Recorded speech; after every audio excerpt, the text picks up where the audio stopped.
นว่าคำนางเจ้าผู้แก้มป่วยรวยสาวเสริมสวยเจ้าผู้รวยคนโกมีคนหูส่องแนมเลี้ยวบังแก้มสาละเนาะบังแก้มกระนวลพองสดใสเป็นตาสุนตาบายเบิ่งบ่ได้พอแล้วตาเปียวเห็นแล้วใจสว่างสวยดังตากวางในเทพนิยายมือเรียวจะเลี้ยวมองใช้ไหลเล็บมือใส่น้ำยาบางมาได้เห็นนางทั้งนี้เดินผ่านเจ้ามาเปิดร้านไก่สี่แยกบ้านลาโพ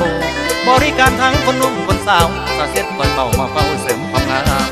คนตามมาใช้บริการตั้งแต่เปิดร้านไปจนถึงยามแลงบางคนขอแค่มาส่องแง่ดื่มกินข้าวแรงจนลูกเมียมาตามความงามเจ้าไม่มาเห็นกะสางความงามเจ้าไม่มาเห็นกะสาสุมดาราบางโกก็ยังแก่หุ่นนางผู้เบาหันคือพี่ก็เลยหลง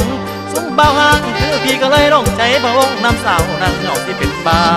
เที่ยวมาละตัดผมบ่เศร้าผมบ่ทันยาวก็เฝ้าเที่ยวมาซอยได้มองแค่วันละน้อยได้ชิมยิ้มวันละน้อยดังเล็ดตาซอยมาเสริมกำลังใจเสริมพอใดมีความสด